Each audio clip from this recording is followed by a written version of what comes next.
জন্মাষ্টমী মানে বৃষ্টি হবে সেটাই স্বাভাবিক, আমরা এটাই ছোট থেকে জেনে এসেছি। জন্মাষ্টমী মানেই বৃষ্টি, কারণ বৃষ্টি ছাড়া কৃষ্ণের জন্মদিন কোনোদিনই সেলিব্রেট করা যায় না।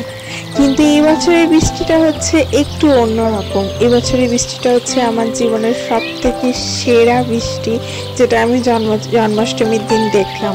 এরকম অঝরে অক্লান্ত একদম গোটা জায়গা ভাসিয়ে দেওয়ার মতো বৃষ্টি আমি এর আগে কোনো জন্মাষ্টমীতে হয়তো দেখিনি। এত বৃষ্টি যে জানলা দরজা কোনো কিছুই খোলা যাচ্ছে না, বৃষ্টির ছাটে গোটা বারান্দা ঘর পর্যন্ত জল চলে আসছে, এবং এত বৃষ্টি বাইরে বেরোবার তো জোরই নেই। হ্যালো এভরিওয়ান, দিস ইজ আরবি, welcome back to my channel. Isha's ডায়েরিজে একটা নতুন সুন্দর ফুলের সুগন্ধে ভরা নতুন দিয়ে তোমাদের সকলকে সুস্বাগতম জানাই আমার একটা নতুন ব্লগে।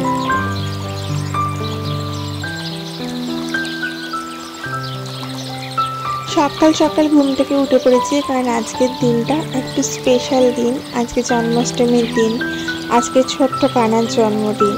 কানাকে আমিও ভাই মানি, আমার মেয়েও ভাই মানে। আমি সাধারণত জগন্নাথ দেব এবং কানা এদের দুজনের জন্মতিথিতেই, মানে জগন্নাথ দেবের রথযাত্রাতে এবং কৃষ্ণের জন্মতিথিতে আমি একটু পায়েস ভোগ করে দিয়ে থাকি। বেশি কিছু করে উঠতে পারি না, তবে পায়েসটা করে দেওয়ার চেষ্টা করি, কারণ বাঙালিদের ঐতিহ্যতেই তাই যে জন্মদিন মানেই পায়েস ভোগ হবে, বা ভালো কিছু অনুষ্ঠান হলে পায়েসটা মাস্ট।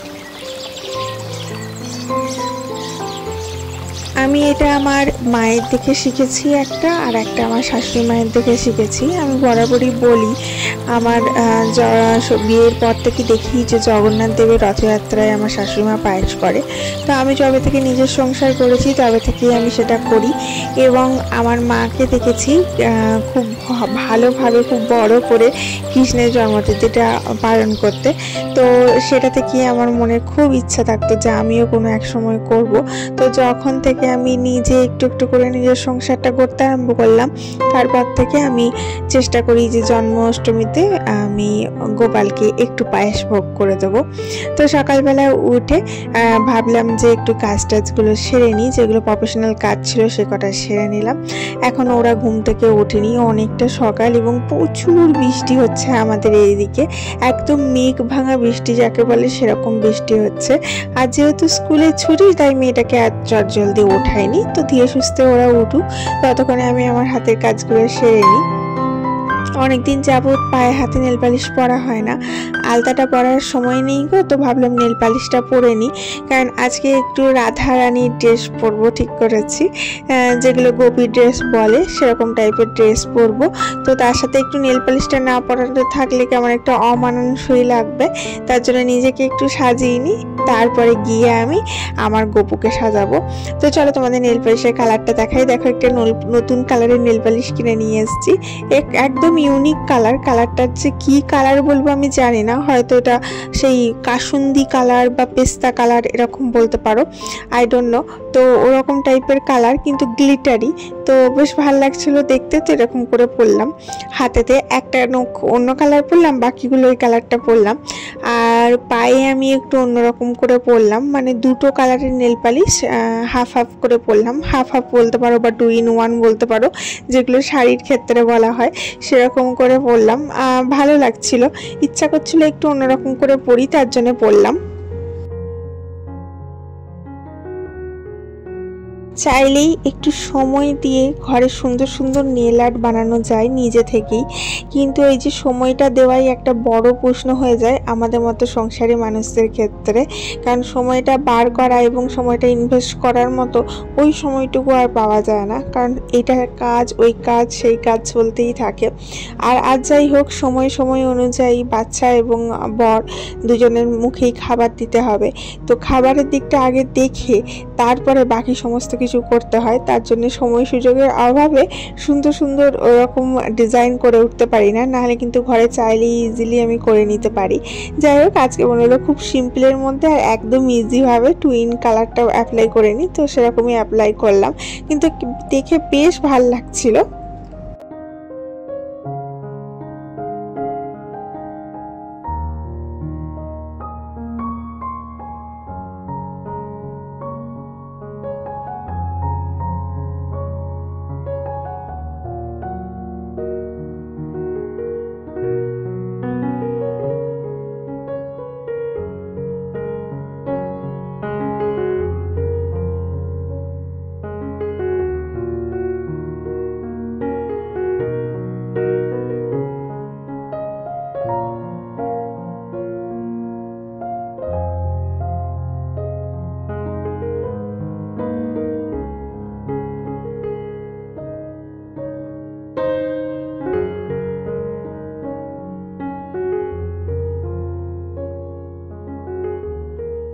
এখন বৃষ্টির গতিটা একটু হালকা হয়েছে, তো ভাবলাম ঝটাপট ঘরগুলো আগে মুছে নিই, কারণ ঘরগুলো আগে না মুছে তো চানটার না করে তো আর পুজো করা যাবে না।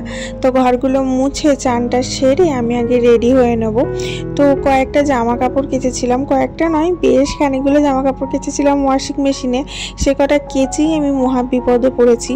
কাচবার সময় বুঝতে পারিনি যে ওয়েদারের গতি এত খারাপ হয়ে যাবে, এত বৃষ্টি হবে, যে জামা কাপড় কটা নিয়ে আমি যে কি ফ্যাসাদে পড়েছি। কাচার পর ব্যালকনিতে দিচ্ছি, শোকাচ্ছে না, আবার ঝমঝমিয়ে বৃষ্টি আসছে, তুলে আমাকে আবার ঘরের মধ্যে দিতে হচ্ছে, আবার বৃষ্টি যখন থেমে যাচ্ছে তখন আবার তুলে এনে আমি ব্যালকনিতে দিচ্ছি। ন্যাচারালি এই কাজগুলো আমি আমার ঠাকুমাকে দেখতাম করতে, যে জামা কাপড় নিয়ে মিলতো, আবার রোদ্দুর চলে গেলে তুলে দিত, বৃষ্টি নামলে আবার রোদ্দুর এলে মিলে দিত, এরকম করে তোলা ওঠা ঠাকুমা করতো।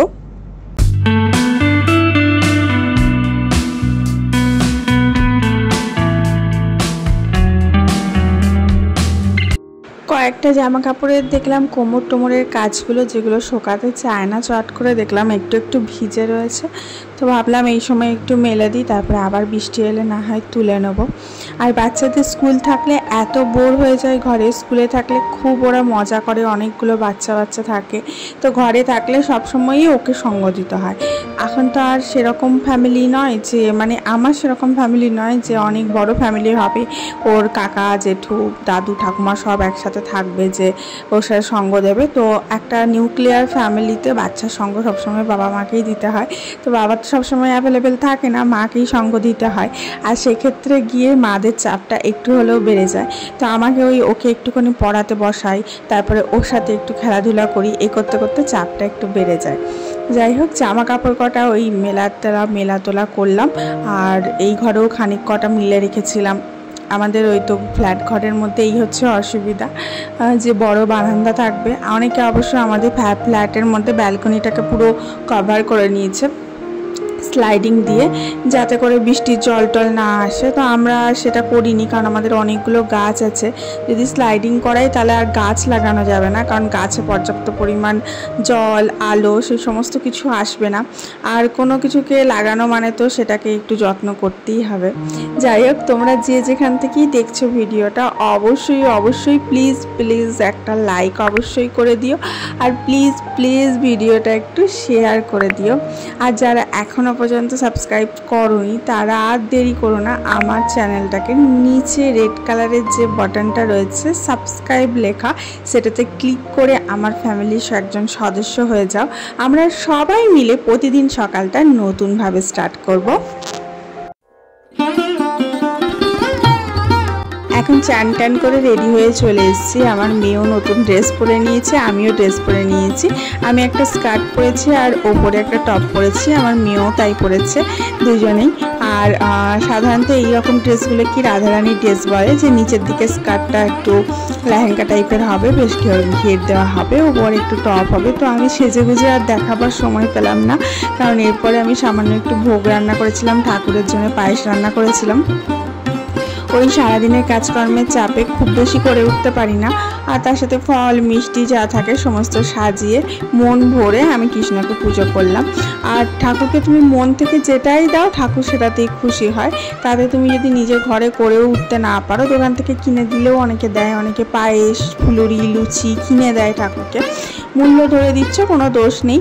আর ব্যাপারটা হচ্ছে যে মন থেকে তুমি যেটা দেবে, আমি মানি আমি ঠাকুরকে মন থেকে যেটা দেবো সেটাতেই ঠাকুর খুশি হবে। তাই আমি মন থেকে যতটুকু পারি ততটুকুই করে দিই, যখন যেটা সম্ভব হয় তখন সেটা করে দেওয়ার চেষ্টা করি। এখন মেয়েটা ফুল দিয়ে দিচ্ছে প্রত্যেকটা ঠাকুরের কাছে কাছে। ছোট থেকেই আমার মেয়ে পুজো আর্চা করতে খুব ভালোবাসে, কারণ ও আমার সাথে সাথে পুজো করতো খুব ছোট থেকেই, আর এখনও ও করে। আর এখনও যখন আমি ওকে বলি যে আজকে আমি পারছি না তুই করে দে, ও খুব সুন্দর করে পুজো করে। ওর পুজো দেখলে না মনটা সত্যিই ভুলে যায়। আমার নিজের মেয়ে বলে বলছি না, ও সত্যিই খুব ভালো করে পুজো করে। আর ওর কাছেই আমার শেখা। আমার ঘন্টাটা রাখা থাকতো, আমি কোনোদিন আগে ঘন্টা বাজাতাম না, এমনি পুজো করতাম। কিন্তু আমার মেয়েই আমাকে শিখিয়েছে ঘন্টা বাজিয়ে বাজিয়ে পুজো করা। ও যখন করে তার জন্য আমিও ঘন্টা বাজিয়ে বাজিয়েই পুজো করি ওর দেখে দেখে।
আজকে যেহেতু জন্মাষ্টমী, তাই আজকে কোনো চাল জাতীয় খাবার খাবো না। তার জন্য আজকে করেছি ডালিয়া। এটা ডালিয়া আর মুগ ডালের খিচুড়ি। দেখেছো কি সুন্দর হয়েছে খিচুড়িটা। আর এটার মধ্যে ফোড়ন লাগিয়ে দেবো এখন। আর এটা মশলা দিয়ে আগেই ভুনে নিয়েছিলাম খিচুড়িটা। আর তার সাথে কিছু ভাজাভুজি করেছিলাম। মেয়ের আবদার ছিল পকোড়া খাবে, তো ওর জন্য পকোড়া করেছি। এই যে বাঁধাকপির পকোড়া নিরামিষ। আর এখানে আলু ভাজা করেছি একটু, আর খিচুড়ি। আর তার সাথে নিয়ে নিয়েছিলাম এই যে ঘি। আর এই ঘিটা খেতে আমি ভীষণ ভালোবাসি। আমার মেয়ে যখন প্রথম হয়, আমার বাচ্চা হওয়ার পর আমি এই ঘিটা খেয়েছিলাম ফার্স্ট টাইম। তারপর থেকে আমার এই ঘিটা খুব পছন্দ। আর চলো আজকে বিদায় নিই, ভালো থেকো সবাই।